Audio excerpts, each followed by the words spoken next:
What up, my friends? I might go down in this video. It's icy. Yesterday it was slushy. Today, the 11th, is icy. But on today's walk and talk, I wanted to talk about the book, the children's book, The Giving Tree.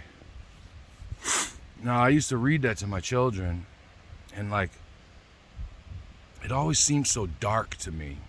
You know, the way that I was looking at it was through selfish eyes, and so I felt that the child was selfish, right? The kid, right, the one that grew up there, right? And what I realized is that's not what the Giving Tree was about at all.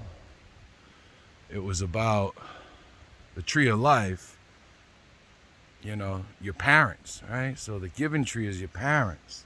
You know, I mean, I guess I kind of knew that, but at the time my mind was clouded. I was still doing drugs and drinking and, eating a lot of crap. And anyway, so I seen that, the tree was just giving and giving and giving. And it wasn't like the kid was selfish per se. The kid would come by and tell what was going on in its life and, the things that it needed. And, as it grew up, they progressively got kind of more and more, right?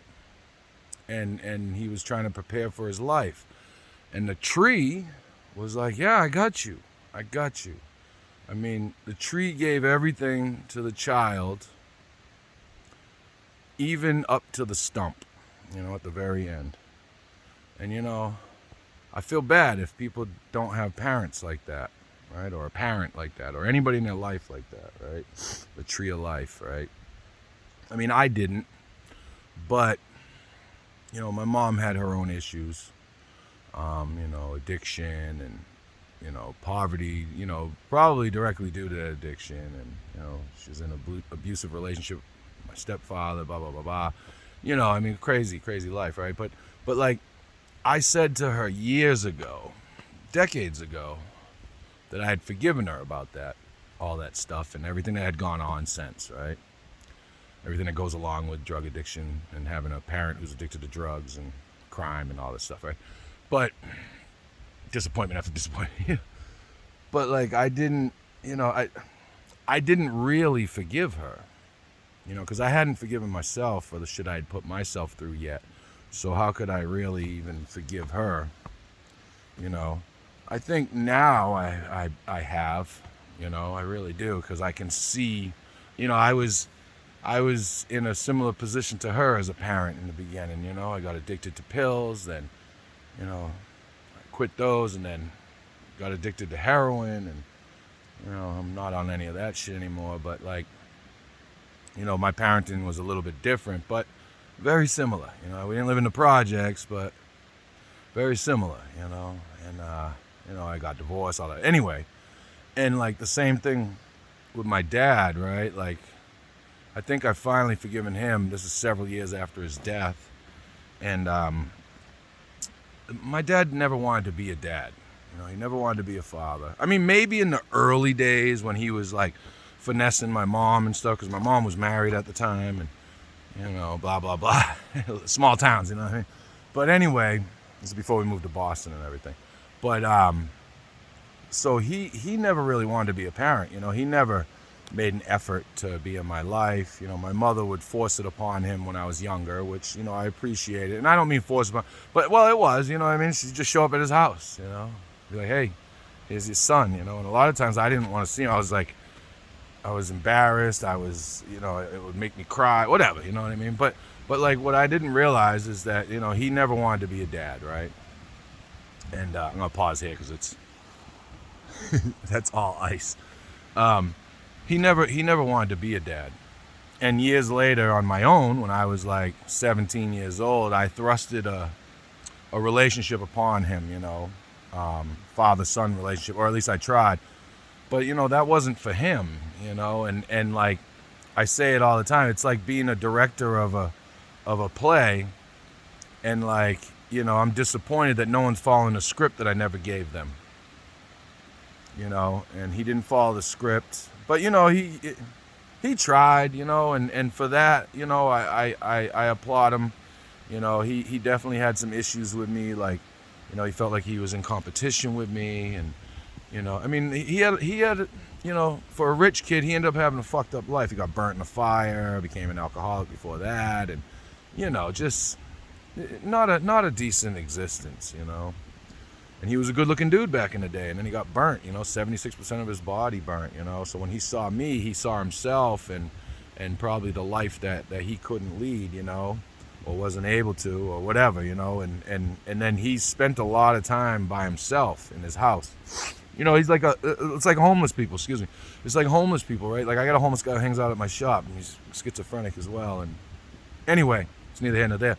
But like a lot of the long-term homeless, they start talking to themselves because humans are social animals, you know, so we need to talk, we need to communicate with others, even if the other is the other voice in our head or ourselves, because we got no one else to talk to, you know.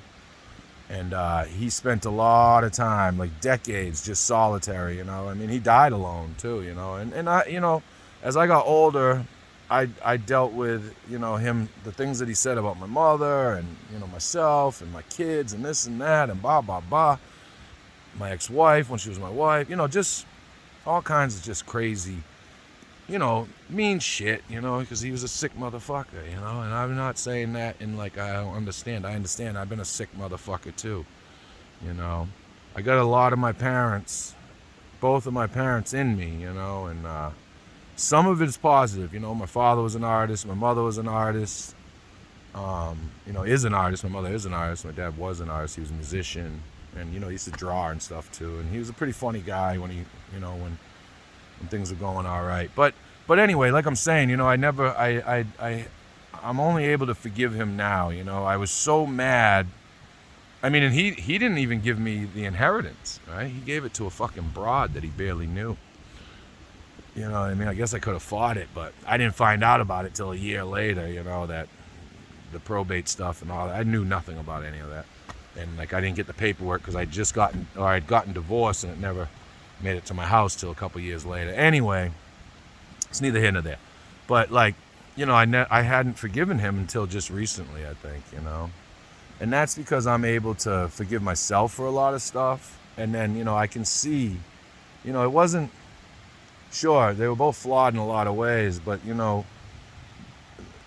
their growth was stunted. You know, now my mom has come a long way. You know, she's clean for decades now, and, you know, this and that, and, you know, and things are, you know, she's doing pretty well, you know.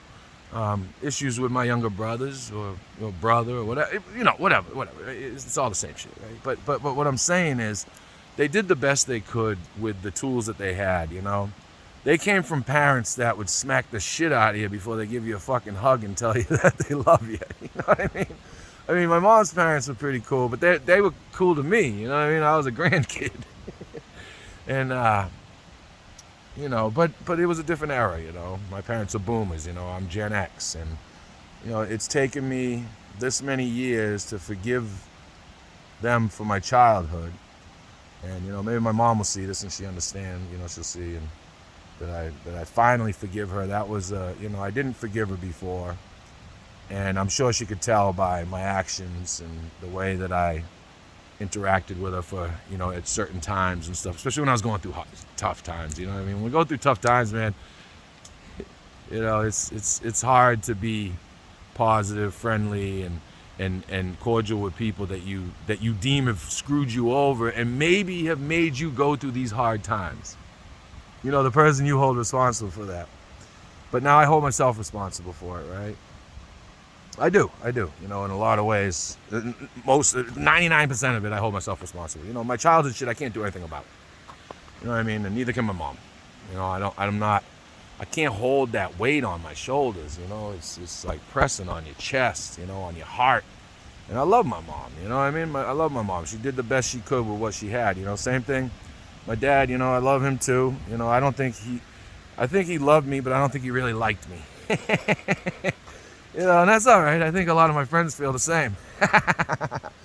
But, yeah, man, you know, and that's just what I was thinking about today, is just like the Giving Tree story. I've been thinking about it for a while, but like, you know, a parent like that is who you want, you know, and I hope that I'm becoming that type of parent, you know. I really do, because I'm trying, you know, I'm doing, I should say, but, you know, it takes time. It takes time. So, I don't know, that's where I'm at today on Zero Excuses for 2024. We're in, was it the 11th day of the year of our Lord, 2024. No excuses, folks. Get out there, do your thing.